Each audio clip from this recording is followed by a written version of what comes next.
Hello, everyone. Today is the episode 54, and you probably think it's funny that I'm the one doing the introduction, right? Well, guess what? Our guest today is our host, Andre. I just wanted to know a little bit more about his journey in the learning process, as he's always talking about your journey in the learning process. So I want to get everything in one place and learn even more with him. You guys gonna probably see my child around here today, maybe speaking some broken English or even just showing his face, cute little face in it. So I apologize for that in advance. But anyways, that's the life of a mom. That's real life, people, real life. Yes, that's the So special guest. yeah, our special guest. Anyways, Andre, how are you? I'm fine. Today I'm all right. I'm okay. Sounds good. And I so always I say, wanted, I always tell people like, fine doesn't express you're really good and all that. So today, indeed, we're fine yeah, yeah, exactly. due to the It current. describes exactly. Yeah, so you can say you're fine if you're fine. So yes, I'll say I'm fine. Yep, exactly. Yeah, sometimes that's what we are, right? And like you posted the other day, and I went and talked about it, is that no, you're not gonna play in this area right now. You can play all over here, but not in this one, okay? This one is you in front of the camera there. So you can only play on this side. Anyway, sorry. So the thing is, I was explaining like sometimes when people say, "Hey, oh hi, how are you?" They don't really want to know how are you. So fine wouldn't be the best answer because they're just like you. They want you to say, "I'm good, thank you," or they want you to say, "Great, thank you." They don't really want to just say fine because it means not everything is good. So, but they don't care for that. So that's why I'm fine is not so common, but you can say I'm fine to friends and they probably will follow up with a question like why you're just fine, or oh yeah, what's up, they're gonna go with the following question of on a personal level. But if in the grocery store, it's interesting, that was actually something different for me when I arrived here, is that when you are in a grocery store, walking on the streets, walking on the trail, or doing literally anything, people usually just don't say hi. They say, "Hi, how are you?" and keep walking. Like they don't only say hi and then keep walking. They say, "Hi, how are you?" and keep walking. They do Like it's not part mean of how the are you. Like exactly. It's just like I identify a human being walking in my direction. That's what basically it is. yes, So there is a guy on my neighbor that he says you walking around, he's working his in his front yard, and he's always and you say, "Hi, how are you?" which means you don't care how he is, you're just walking by and being polite. And he said, "I am great. I am alive. I'm full of health." Oh, no, no, no, that's not what he said. He said, "I'm great. I'm underpaid. I'm overworked, but I have health. So I'm great." And what an I always thought answer. that's such a good way to think about life. So it's just so funny. He says something like that. It's not exactly that way, but he says something. I'm overworked. I'm underpaid. I'm tired, but I have something. But I'm blessed with to another day. Something like that. He says something like that, But and I like always think you go such like, a yeah, cool, I was just good, but now I think I'm great too. right? Exactly. It's like, well, I guess I should think the same way. I always tell him like that's such a great way to look at your life. So thank you for that. And he Yeah. always gives people a smile when he says that. So it's pretty funny. But yeah, anyways, we're getting out of track. I'm very good at that. So Andre, I'm gonna be interviewing you today. So you're doing the talk. That reminds me of our first conversation class where I told you that you were doing the talk that day. And you were like, what? Like, yeah, you're gonna talk today. That was so funny And you were because almost, we would be speaking Portuguese like for 30 minutes. And when you said, now it's English, I don't know what happened, but I would go mute. Like, I think that's true for so many people though. Most people, English. Oop, well, like, don't you have and anything to say? No. mm-mm, mm-mm, Like, you're just saying something. mm-hmm, Me? mm-hmm, No. mm-hmm. That Yeah, was an pretty much. adventure. Yeah. And I remember after that, you spent basically like almost a full hour talking, and then you were like, oh man, I'm really tired. Like, I know it is I tiring. think I got a headache on that day. Yeah, yeah, you did. You got a headache that day. Yeah. So that's what I want to talk about it. All this journey we've been through. I'm very honored that I was big part of it. And I guess I am still just the same you are in a part of my journey in many ways too. So I want to ask you, why did you decide to learn English when I asked you to be my student? You could have said no. You can, you had the option. Yeah, you had the option. Yeah, I think I was 17, right? You were in high school. Interestingly enough, like I think it was in April, right? Happened. Yeah, yeah, yeah. It was around that. No, it wasn't April. It was maybe May, beginning of June, because April was the month I came back from the United States. Yeah, so let's say like about June this year will be Oh, this year. Never mind. I thought you were talking about when I asked you. You mean this yes. year, Well, the year I asked you? when we started, that was Oh, 2012. so that year. That That year. year. Said this year. That No, year. but I'm saying this year, 2022, Oh, okay. it's gonna be the 10th anniversary since when I started learning English. Ah, wait, you're 27? You're making me feel old now. Time I'm flies so by, right? emotional. Yeah. That's crazy. I Oh just my turned God. 27. Oh yeah, you did. Never mind. That's Yeah. that's scary thought. I was I was mm, that's a year before I got pregnant. That's scary. Anyway, so it was 2012. I think um, the reason why I decided to was first because we all know that English is important in the first place. And I Mhm, think everybody has that in somehow in the back of their head. Like, oh, English is important. I need to learn it. Like, oh, that's important. mhm, This year I'll do it. And they're just like procrastinating forever. mhm, And I knew I could use it. And I really wanted to play soccer when I was younger. mhm, And if I was going to play soccer anywhere in the planet, English would help me. mhm, But it went beyond that. I feel like in life, we just have a purpose to fulfill.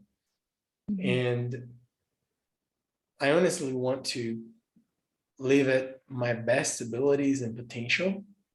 mhm. And I think that this switch happened when I was maybe 15, like around that. Yeah, okay. And even if I wasn't going to play soccer, I still wanted to do something that would be important or to develop my abilities at its best. Uh, so the reason why I decided to do it is just because I knew that English would be important in my journey somehow, uh, Mhm. even though I didn't know how, but I knew it would be important somehow if I was going to play soccer or not, which is what happened. Well, you did do it, just not in this case, in the level you thought you would. Yes, yeah, that's true. I did play Mm, soccer for 2 seasons, and even if I had the mind I have today, mhm, I think I would have played much better. because when I went, I was really focused on studying, working, and sports. So I was trying to do the three of them at my best, which I don't think it's a bad thing. But I would have prioritized soccer a little bit over work. Probably. I would have trained more for sure. But It's there is funny no you go say back. that, because for me, looking back, I think, wait, what? How would you do that? How would Yes. you prioritize that with so many other responsibilities, you know? Yeah, that's the thing I tell people sometimes. Like some students go, "Oh, I should have started learning English when I was younger." I was like, "Yeah, but what were you doing when you were younger?" They go like, "Oh, I was in college and working, so I would leave home at 5 a.m., get back home at 11 p.m." It's like, so you just had different priorities. Like you're not doing anything wrong. Yeah. Or I had kids like for kind of old adults, which are not old, but like grown adults. Were like, "Oh, I should have started earlier." Like, yeah, but yeah, I had three kids. I worked. It's like, yeah, that was difficult for you. And when we look back, we try to see things with the lens we have in the moment. Like looking back, I have my 2022 lens, and I go like, I should have done more. But I deep down, I know I tried my best to do all I could.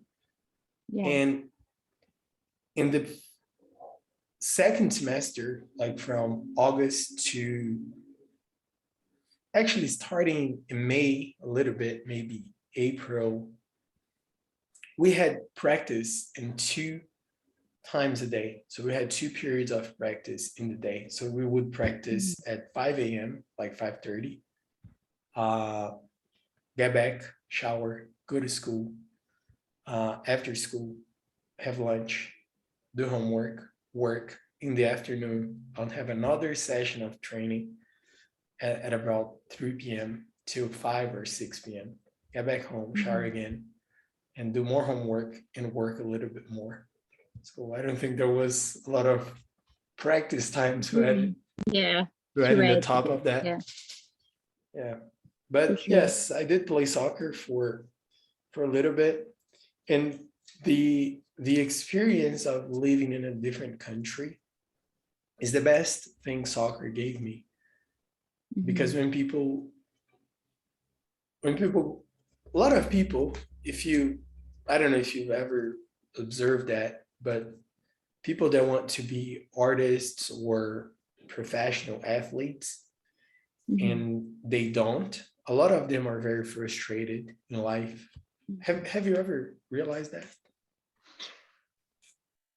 Mm, I don't know. I haven't really been around that many athletes that wanted to be athletes and didn't get to be, honestly. I Okay. can think, I can, I can see, I don't remember meeting anybody in that situation, honestly. Maybe later will come someone in my mind, but besides you, who was working towards that goal, seriously working, even though I was a gymnast, I was really young and I was always around kids younger than me. Even when I was still practicing in college, they were younger than me. I usually was always the oldest because I was always the one that stick with it for 11 years. You know, most Long time. kids that I did gymnastics, they were no longer training and practicing, and I was still there basically. So yeah, so Yeah. I can tell from gymnastics. I can think of anybody in that that was put in that position, honestly.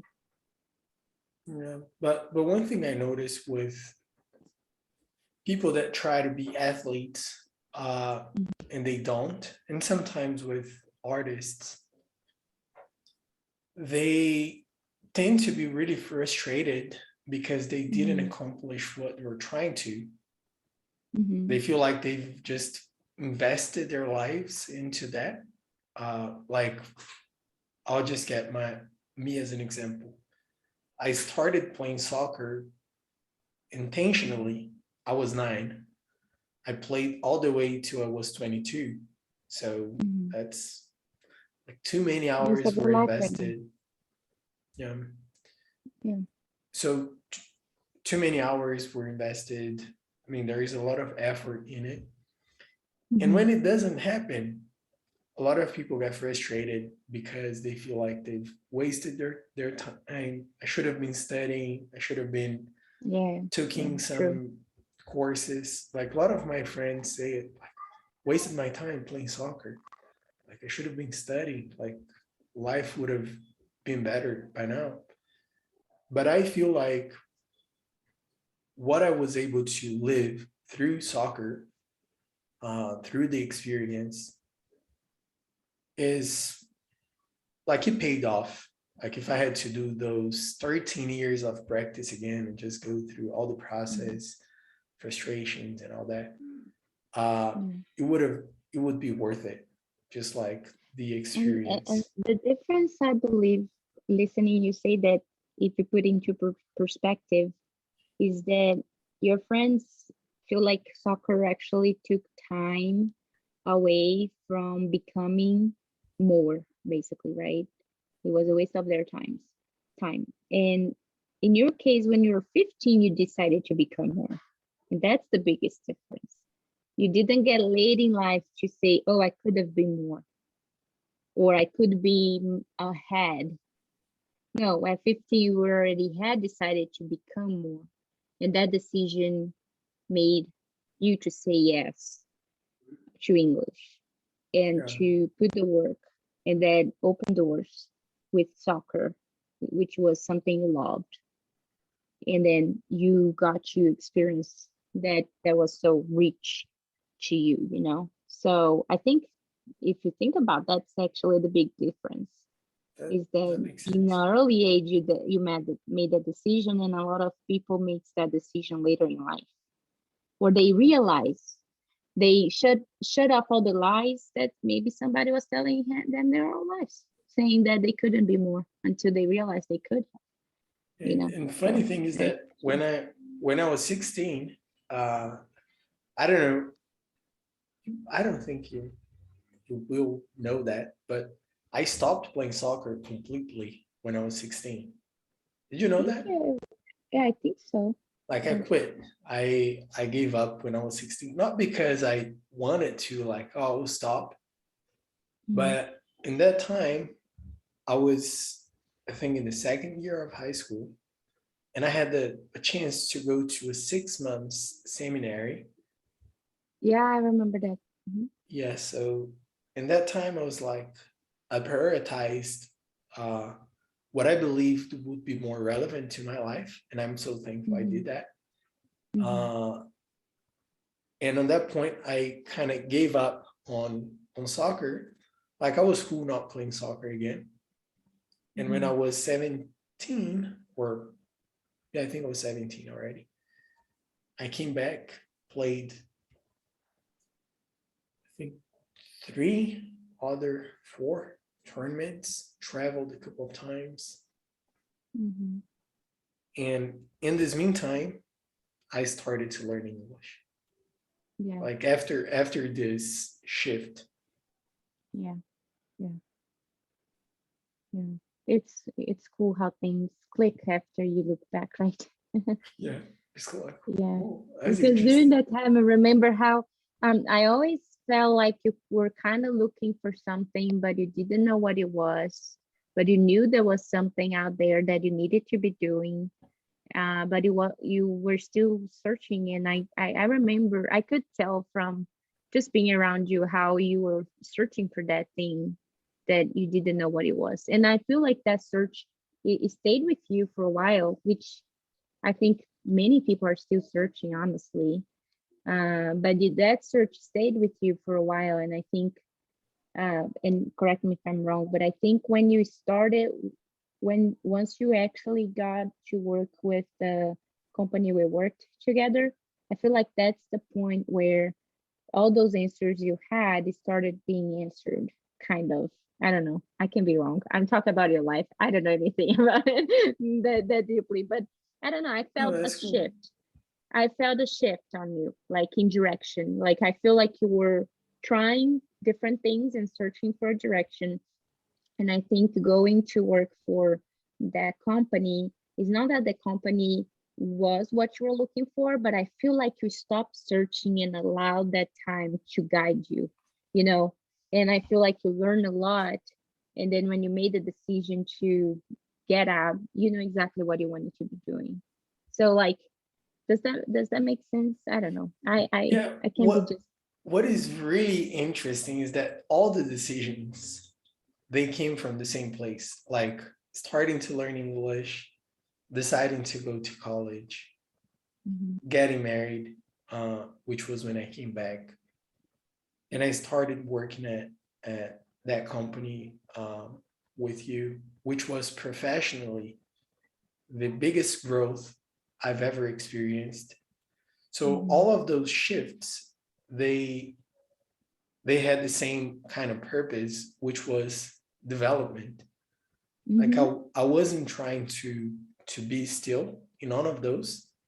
Like Yeah, I yeah, wasn't trying, yeah, like there wasn't a finish line. And yeah, still, like what I'm doing today is not a finish line. Like yeah, if I had to exactly. just stop everything and jump into a different route, like if that's what it takes to continue developing, I'll Yeah, gladly do it. Like yeah, yeah, exactly. But that's what I'm saying is just like I feel like you have more sense of direction now, and that's what those experiences are for, is is to guide you in a direction that is the one you're supposed to take. So you're not just turning around, like spinning around, trying to ask asking questions and even the wrong questions a lot of the time. So I feel like when you are younger, that is so strong, like you asking questions all the time and you don't know what you're doing and you're trying everything basically, in a way you're trying everything or you're denying everything. It's one or the other, right? And and then I feel like you were doing sometime doing that, not in a way that you were trying to shoot everything, but I feel like you were searching. And then as soon as you kind of stop searching but just learning and absorbing and looking at those things with the direction you could take, I feel like the things started aligning for you a little bit more. And I say that it's a professional. I say that in the impression I get, I'm talking in more in a professional sense of life, not as so much as an overall view, but that's why I feel like that time you spend in the company, and you said that it was one of the biggest growth you had. But if you think about, in many ways, that company had nothing to do with everything you were doing before. It was completely out of character, it's like right? collecting It was that. a necessary, yeah, it was more of a necessity than out of um um what is the word? Well, what's the word? It was more out of a sense of necessity than actually like, I'm gonna make a career here. Totally. No, it was like I would spend some time in here to figure out what career or what I want to do professionally with my life kind of way. And it's funny because most people I hope people that worked with me, especially as my bosses, don't listen to this, but a lot of people that I told to come to work, a lot of people I said, look, it's a job. It's not a profession. It's a job. And if you make a career out of it, that's awesome. But it's a job. So a lot of people that I said, do you want to try to work for this company? I can get in contact to get an interview. And I had many friends who went to work there. And all of them I said, don't go to this work to find happiness, money, and purpose because it's not there. You go into work to make money. And that money is going to allow you to have time and and distress you from other areas financially, that will allow you to see where you're happy, where is your purpose, and where is your career. So a lot of people, I said that because it was that for me, basically. Yeah. It was a job. And interesting that if we look at all the professions, all the careers, all the projects and everything as a job, it's a lot easier. Like some people stick with their frustrated careers for 20 years because they got to retire. But it's just a chance you have to grow. If you're not growing, go do something else. Like, Yeah, exactly. don't waste your time. Exactly. And I feel like at that company, I started, and then 6 months, the I think you were the one who were actually getting a trainer to Brazil. You were helping in this process. Nope. So No. somebody was getting a trainer, and then we got two people. One wasn't interested, and I was the only one in the race for being the trainer, I which don't know happened. about that part. All I know is that they were growing the office in Brazil. So they were growing the office and want to hire more people in Brazil because it's cheaper. And there was a few situations where we had people that didn't speak English, but spoke other languages like French, German, Dutch, Chinese, all that. But they didn't speak any English. So we were like, oh great, I found someone that we need with a language that nobody speaks. And we have a super hard time to find, but there's nobody to train them. So how are we gonna get these people in? So that's when they said the training department needs someone who is a Portuguese speaker if they are growing the office in Brazil. So that's where that conversation started. So I wasn't involved. All I did was interviews. And every time there was someone there good to be hired, they didn't have someone to. There was a lady that I was like, man, this lady, she's so good. She's going to be so perfect to work here.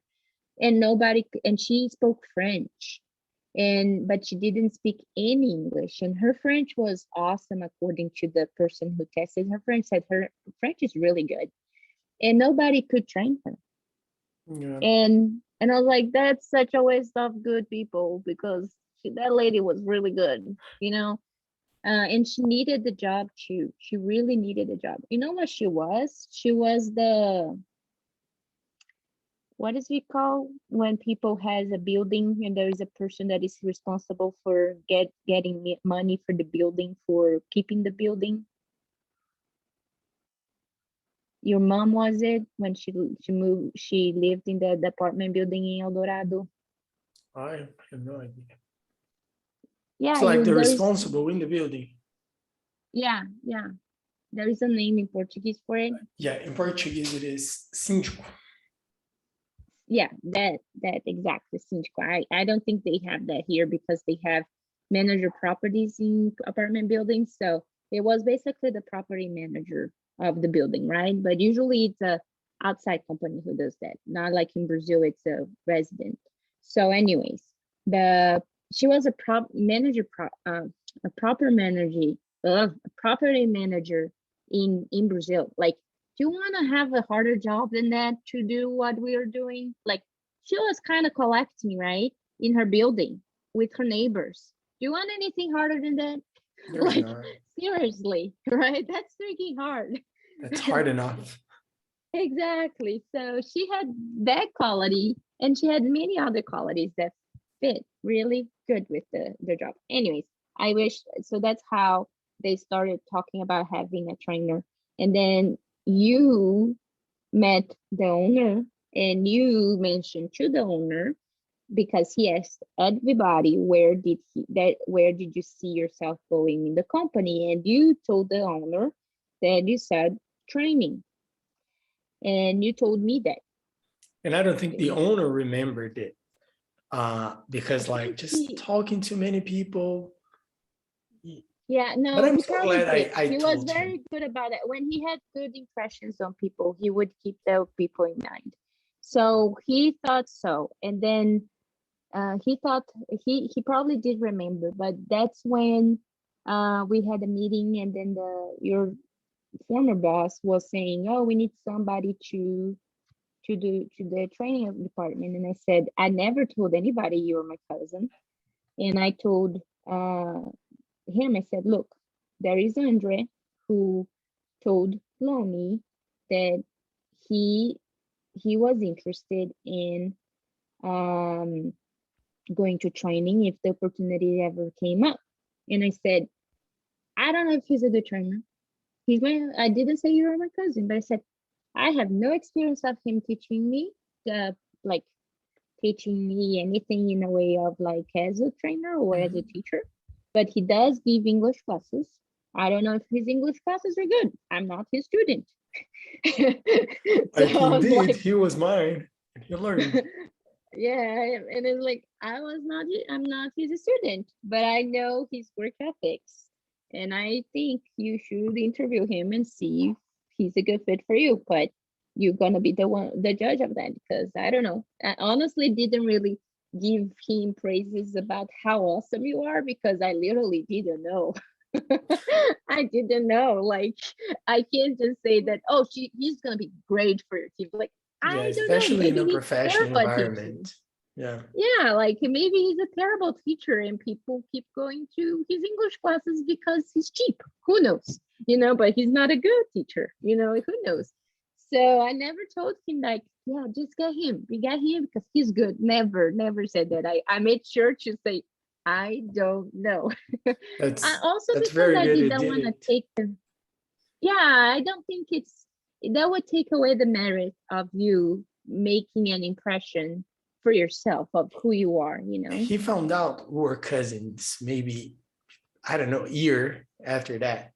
Like Yeah, I've he been did find working out. with I've been working with him for years, and he was like, "Are you guys cousin?" I was like, "Yeah."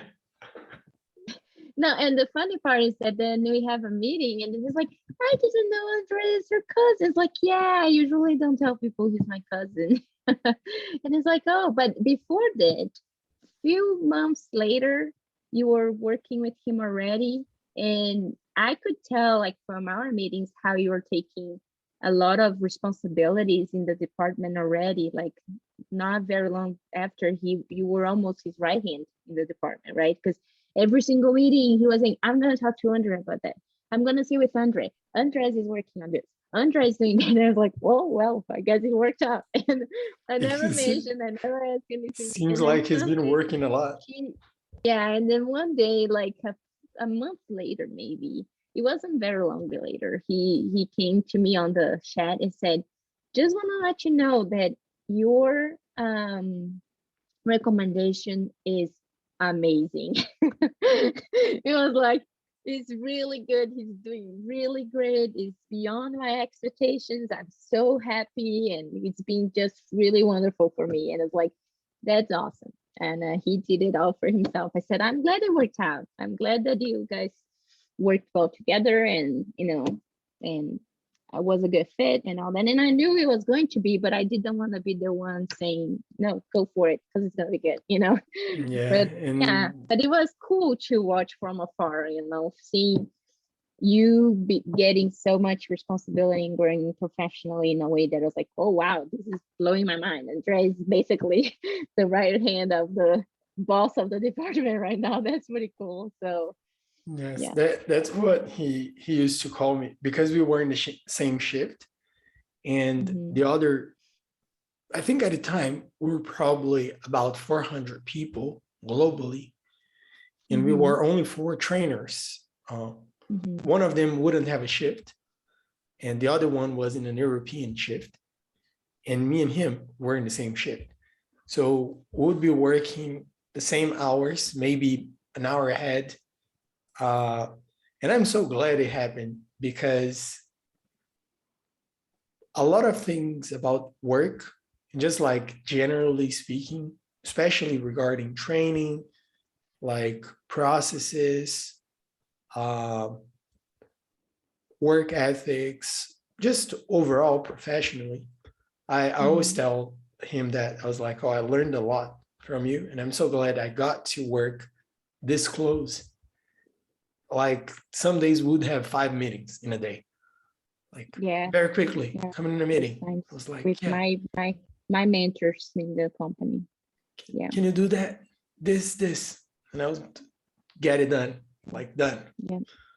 Another meeting, do this, do that. And when we didn't have many things to do, he goes like, just figure out something that needs to be done. Like find a problem and get it resolved. Yeah. And that's one thing about, I feel like not waiting for things to fall on your leg. Like don't wait for things to happen Lap. to you. Fall on your Your lap. lap. That's the expression. Yeah. Yeah, on your leg, you fall off too. Like, Yeah, fall on your lap. but don't wait for things to happen. Just do it. Like try to somehow make it happen if you can. Like on that day, you're saying that we had the meeting with the CEO. That was actually lunchtime.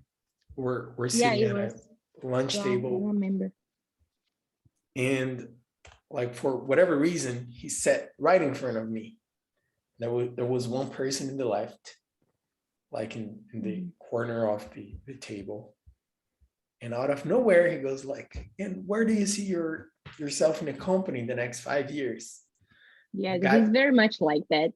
He used to have those questions. And the guy was like, I don't know, yeah. And I had like 15 seconds right there while he was like, I don't know. And then he asks me, like, he was right in front of me. And then I told him, like, currently teach English, and I like the process of teaching. Like, I think I have patience. And it's something I'd like to do. And I think everybody's like managers, supervisors. I want to get where the lights are. And I was just like, I want to be in training. Yeah, I remember when they want to make you a supervisor, like, don't do that. You're going to get all the potential that is up here and put it lower. I'm not, and I told the boss, I said, it's not that he can't. He can be a supervisor. He can be even a manager, but his strengths are not in this. His strengths are there. Leave I him was alone. a supervisor for a while. Do you remember that?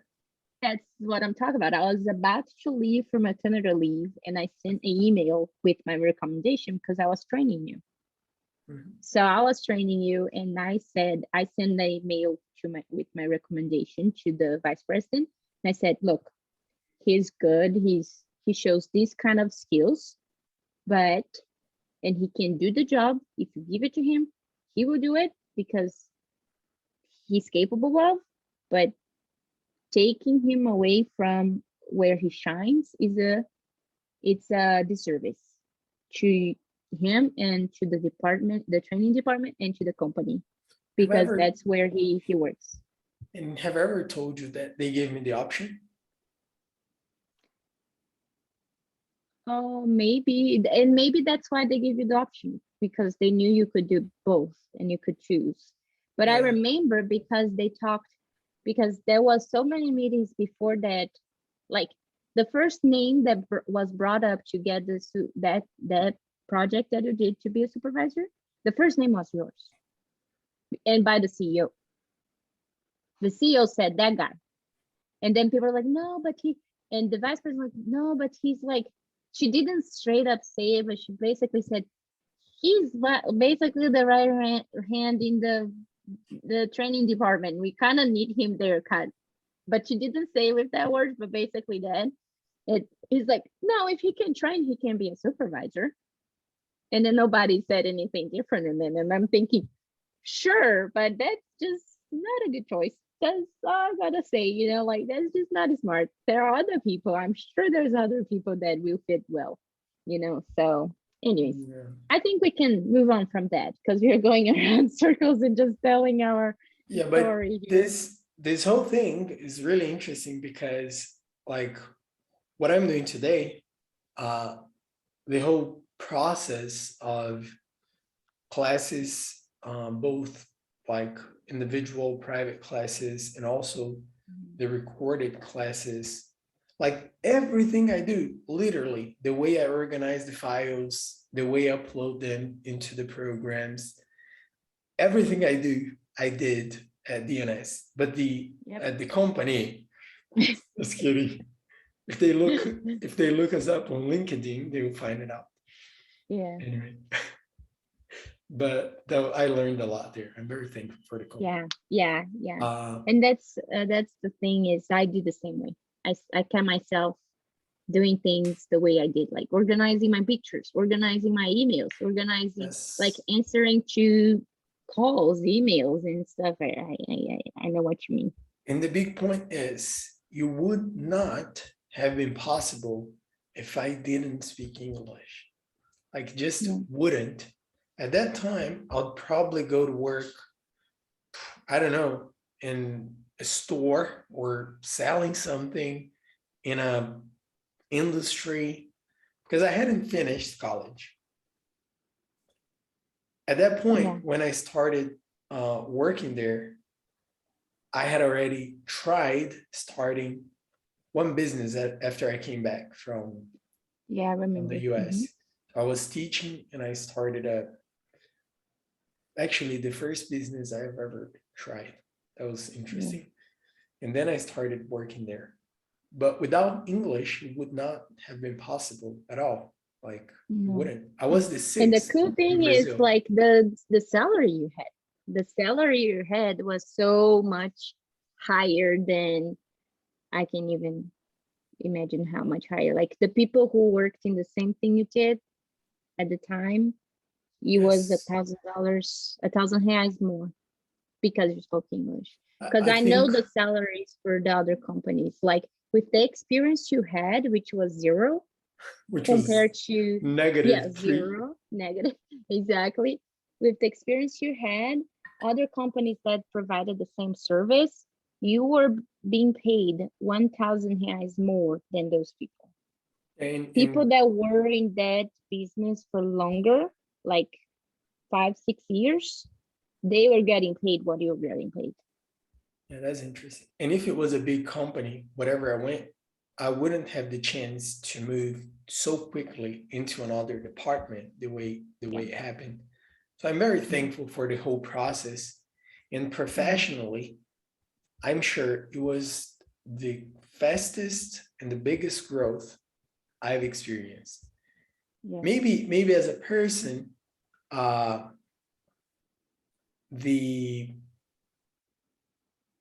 2 years in North Carolina were The more biggest one. important and more impactful to me because I Mhm. was by myself. I had to survive. I had to, like, that was just me. So it was an awesome Yeah. experience.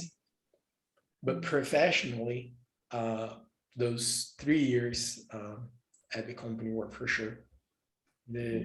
the big thing. And we're So talking about why do five you like years. English now? And why do you like English now? Because did you like English when you started studying English? That's true. Uh,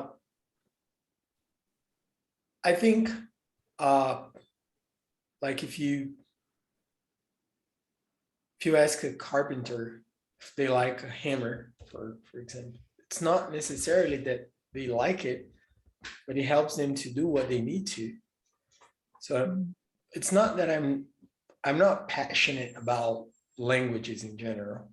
I like it. Mhm. I think it's really interesting. Uh, and I see some people that are just crazy about it, like languages. I want to speak 38 languages.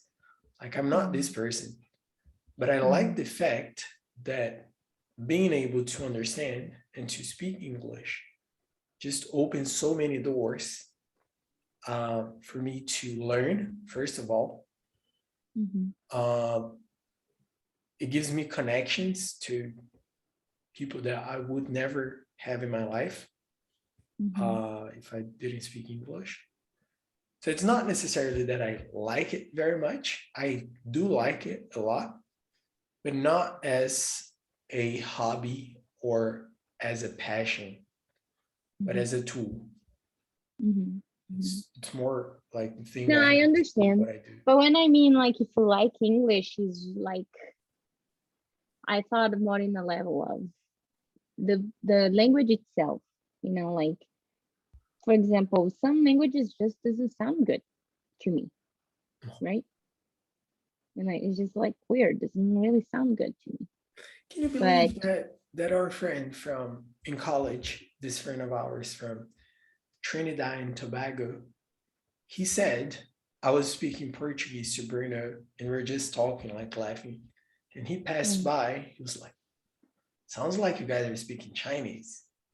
oh What? wow, that was the farthest one I've ever heard. Because I've heard Yes. people trying to figure out Portuguese as Italian, French, or Spanish. Yes, those are Uh, traditional Latin yeah, languages. yeah. But it's like who knows Spanish? This it sounds like Spanish, but you're not speaking Spanish. What are you speaking? And then we say Portuguese. Oh, I thought it was maybe French or Italian. It's like, yeah, I know. That's what you thought. Or sometimes when they say, no, I think it's French, it's like, no, it's Portuguese. So they usually don't know. But a lot of people says that what language you're speaking is just so beautiful. Everybody thinks Portuguese is such a beautiful language, you know, and that's what I'm talking about if you like English, right? Because imagine you speaking a language that you don't like the sound of it, you know. Yeah, that's weird. But I've always liked the way English sound.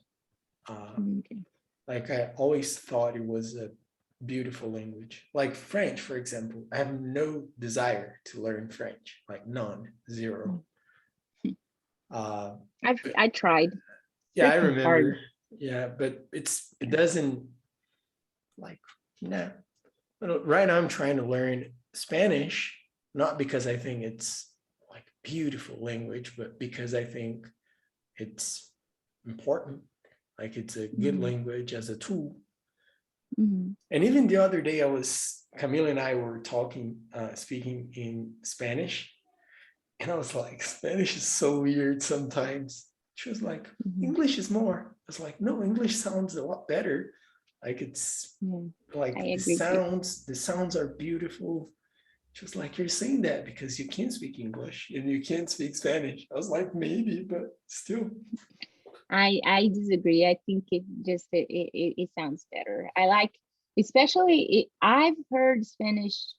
I think it depends a lot of in the accent of people speaking Spanish, where you're from. Like I heard once a lady from Chile speaking Spanish, and I was like, "Are you speaking Spanish?" It's like, "Yeah." It's like, "This is the most beautiful Spanish I've ever heard. Where are you from?" And she said, "Chile."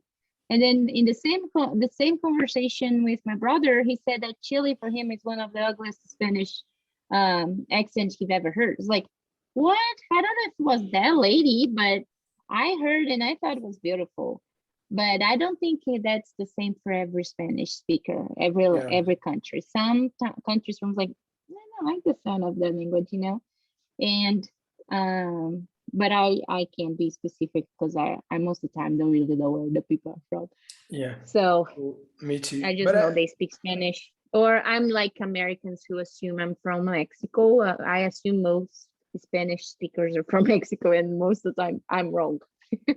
So, anyways, yeah. yeah, but But I think you get used to it that to that too. yeah, I think so. And I think the moment when I started to like the idea of speaking English was right when I started to see results. Like the Mhm. moment I feel like it was uh,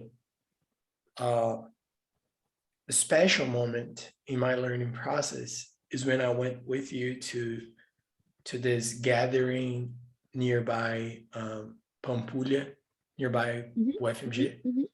and you just left me with this weird guy, never seen before, American, spoke no Portuguese. He was like, "Yeah, how are you?" And I was like, okay, I'll try to say something. I did that. I'm sure I did that because I did the same thing with Nick, but with Portuguese speakers. You did it. You walked like away. I was like, go back. Then you're out. And I think I was there with him for maybe 5-10 minutes. I don't know. And it was really cool because I tried to communicate very limited vocabulary, like, super beginner, but I was able to get something across.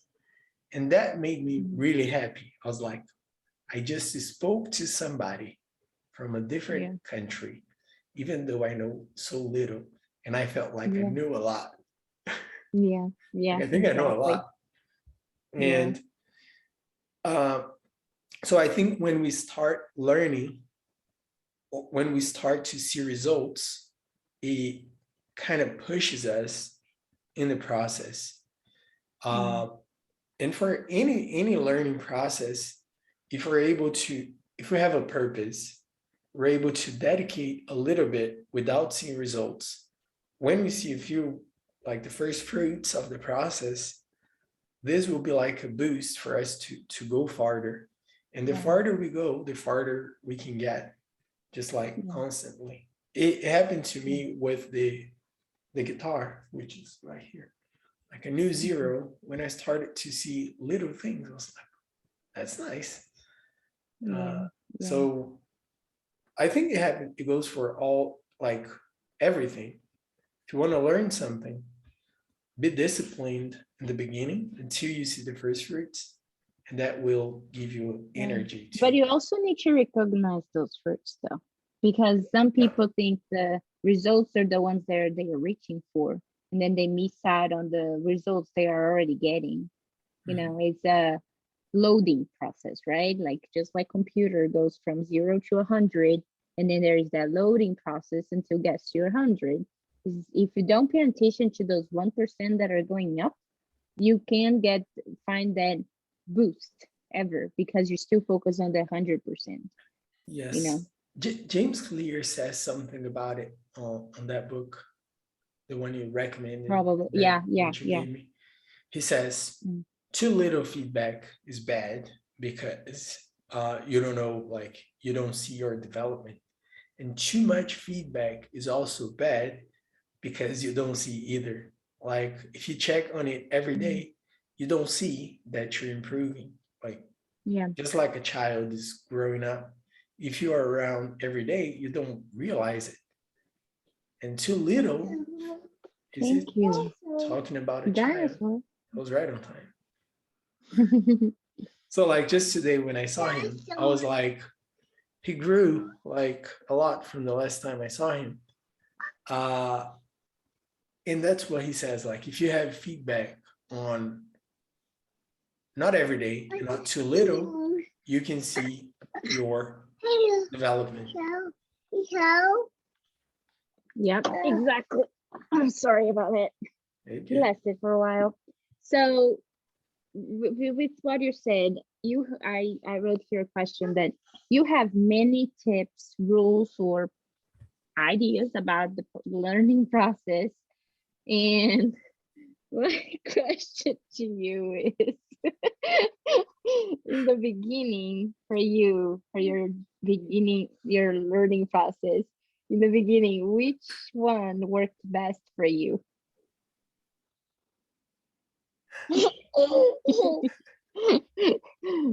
So cute. About tips on the learning process or like about or about English itself? The learning process, like in the beginning of your journey, looking back, right? You started in all of the tips you put on your Instagram. Which one do you believe you worked the most in that beginning for you to get where you are now?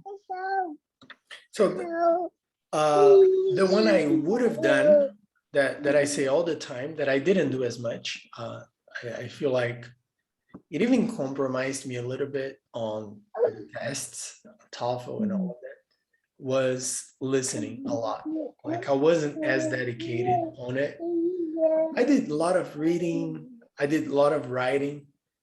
But maybe due to accessibility at the time, or I don't know, but I just didn't listen to English as much as I should.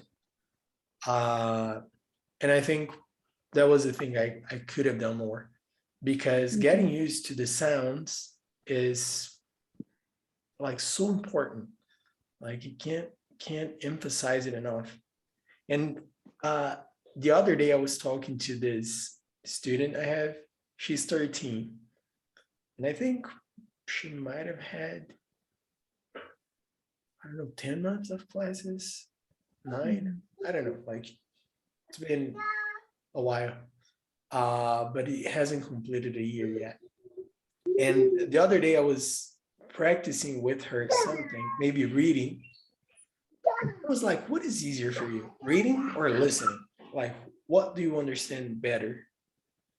Wait a second. We No, you're stop good. that. You're scaring Pepper.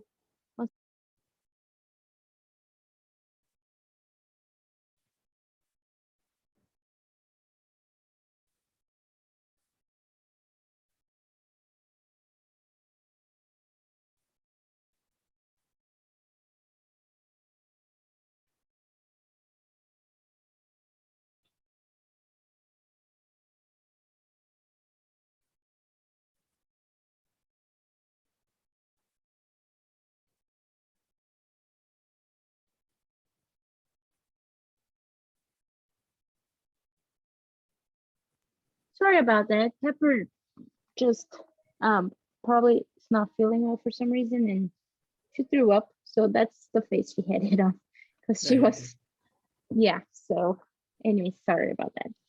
That's all right. Uh, so you're saying about which one is easier for your student? Oh, and she told me that for her, listening is easier than reading. She's 13, and like out of the all students I have, she's the most dedicated one, and she does what is supposed to be done. So every day she listens to 15 minutes or 20 of something. So she watches Netflix in English every day.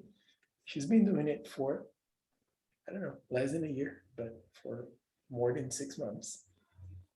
And it surprised me because I've never heard of somebody that went like, listening for me is easier than reading. That's true. Yeah, that's true.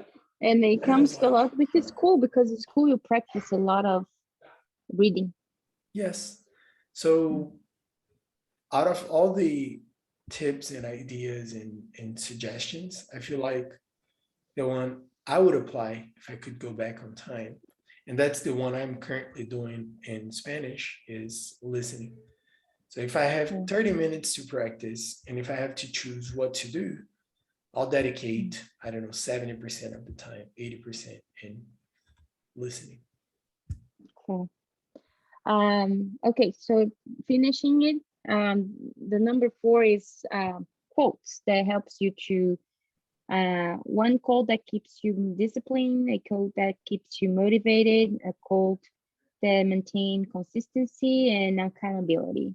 I ask you because I don't know about you. I advise people to follow Instagram pages that will add something to your life, instead of having pages that it just literally adds absolutely nothing to it. Gossip. And your page is one of the pages that adds a lot to me, because even though I already speak English and not necessarily I'm focused on learning another language, but it helps me to everything else in my life to remind myself to be disciplined, motivated, consistent, and have accountability, right?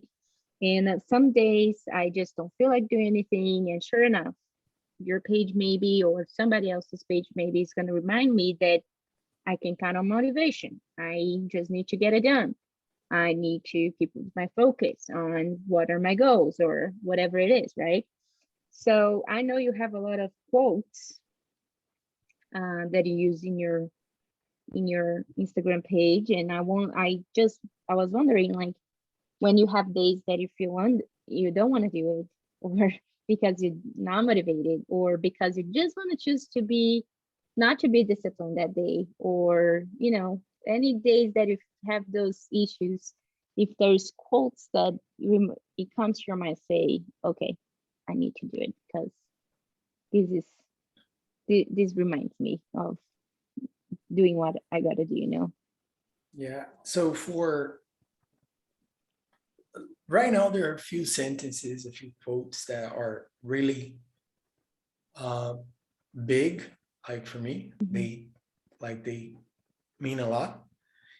I mhm, feel like regarding motivation, which comes to purpose, for me, motivation is the reason why you do what you do, not necessarily being excited about doing something. For me, mhm, that's more like inspiration. And I mhm, think you can get inspired. That's important mhm, by seeing other mhm, people's work and things they do. But motivation is about like, what do you want to do? And I forgot the name of the guy. He's a writer. He is a retired SEAL something, like from the mhm. US um, Maybe. Navy. Yeah, thank you. And he said, if you want to change the world, start it off by making your bed. So for me, about being Making your motivated, bed or your best? making your bed, Your just bed. organizing your Oh, your bed. bed. Your bed. Okay, Yes, your where you bed. sleep. Okay. And for me, like I believe everybody wants to be relevant in something. They want to do something that will be important in their friends' lives, their families' lives, their community, Mhm, and history if it's something remarkable.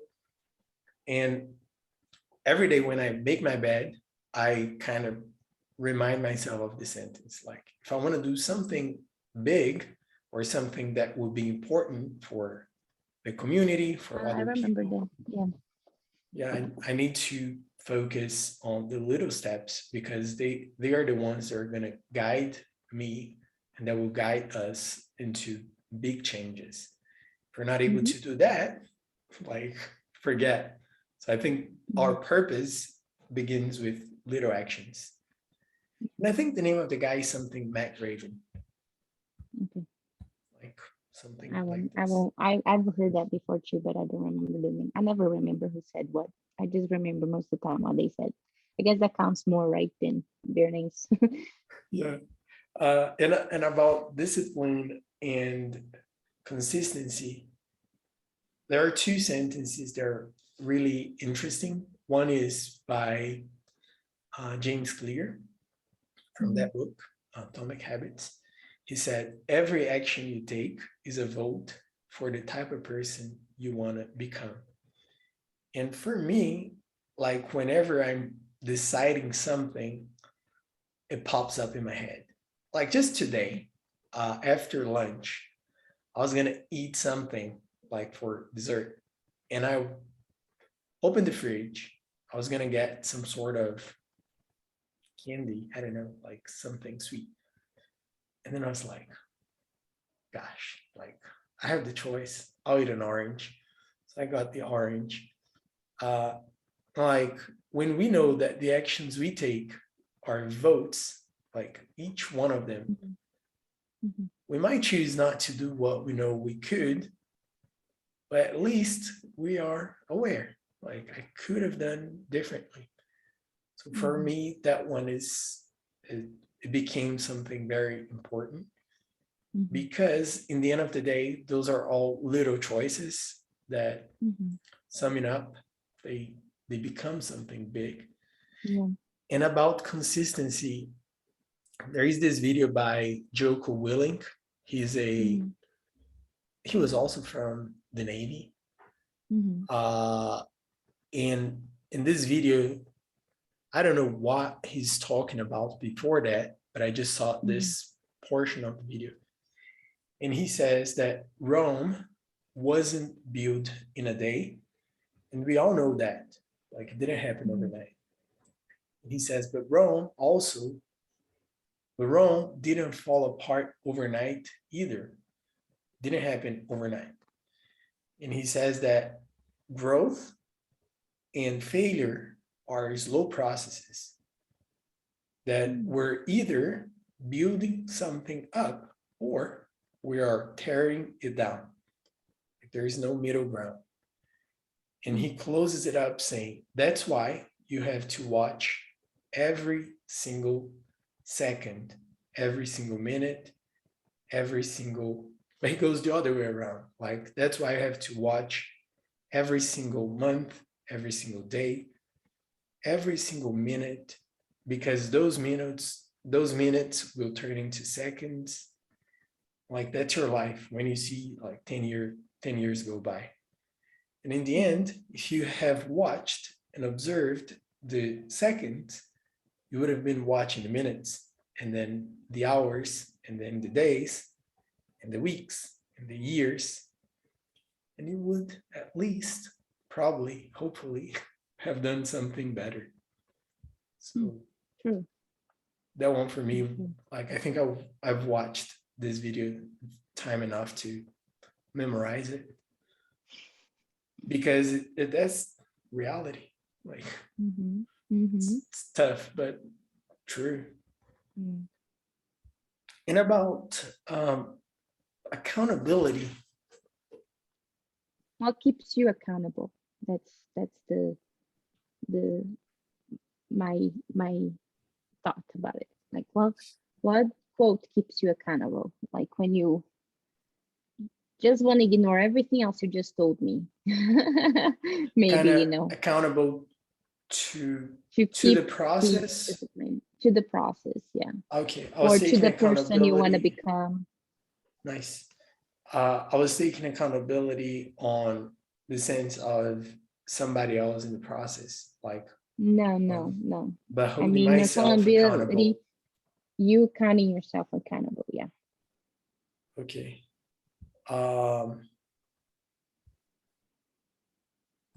I think, like, notice it might have been written in my wall. Let me see.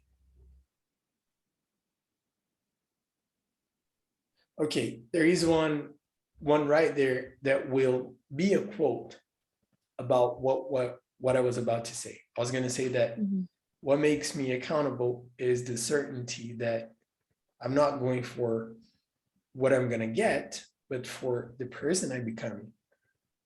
I don't really care, like, if we make lots of money or if we just make enough for a living. Like, if we just go through with the business, of course we want to be profitable, we want to do things that will allow us to do more. But this quote by Jim Rohn, which is in a sticky note on the wall, so I'm reading as I speak, says, what you become is much more valuable than what you get. And that's the thing for me. Like, there's another one by Chris Do. He says, when you stop learning, you start dying. And it's like, I just want to continue moving forward and hopefully upwards in the process. Yeah. And that's what makes me accountable to myself and also to others, because I know that alone we won't go as far. Yeah, exactly. Well, that's nice. I like listening to these quotes because I'm very bad at remembering them. So I wish I had that memory to remember that quote with like word by word, or even sometimes like I read books and like, oh, I need to read that book again because I don't remember most of what I read. Though I learned something from it, but I don't remember most of it. So yeah, I definitely need to read many other books like over and over again. But well, this was nice. I'm glad you got to do this. Yeah, I know. I'm glad that we got to do this, and I hope that people get what I believe that is important to people get from these podcasts is that for a lot of people, you are on the other side, the person who got there, the person who learned English, right? Who achieved that goal. So my feelings is that for most people is like he got there, good for him, or he inspires me, right? But sometimes looking to that journey, it shows that person like I was exactly in the same place that you are right now. And that's the difference. Mhm. Um and you are in many other levels of your life in the same level as everybody else too, right? It's not like you, wow, I become perfect now, kind of thing. Is there's no such a thing. So I feel like sometimes, especially on social media, people are always talking about the how to's, but they don't tell people how those how to happen to them, right?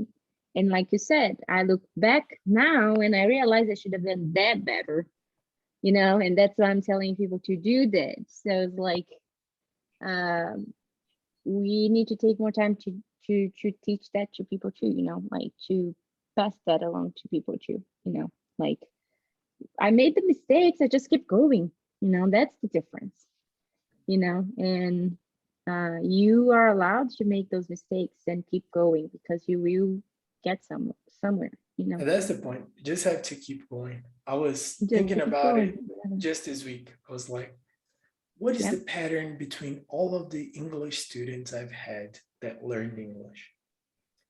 They didn't quit. Like Yeah. that's the only Yeah. pattern that will repeat. Exactly. They did the work that needs to be done and they didn't stop it. They showed Yes, up. that's They showed awesome. up over and over again. And thank Mateus you was a so student of much. mine that didn't show up in the beginning until he decided to show up. Guess what? He speaks English now. So Yes, it's very much like that. Yeah. that's very So true. thank you. Yeah, thank you for this time. And next week Thank we'll you. probably be back again. Thank you so much for the entire process. As you said, like you first invited me. I was your first student, which is pretty cool. Thank you for that. Uh, Later on, the shift professionally also happened with your influence. And I'm really happy and honored and just uh, it's really good and special to have you as somebody that I can look up to uh, and get inspired by. So I appreciate it. Thank Thank you for all you. the Well, lessons, it's all the the other way things. around too. The I teacher appreciate it. becomes the student, you know. Now, So the truth that's is that we're a all, lot for me too. Now you are my teacher too in many ways. the thing is that we're all students, right? Yeah. I That's mean, the is the point. student become the teacher, right? I said that the other way around. Never mind. The student become the teacher. So now you teaches me a lot too. Yeah, so the Yeah. student. Thank Yeah. you so very much. That was really good. Yep. And then you have to Okay. close it up. I'm the guest I today. do. Yeah. Oh, how do you close it? Oh, thank you. I don't know how you close it Yeah, me neither. up. You I can do guess it your you way. say, I Say guess you just goodbye. say thank you guys for being here with us and to listen our babbling. I hope you get something from it. All right. Thank you. Bye bye. Bye.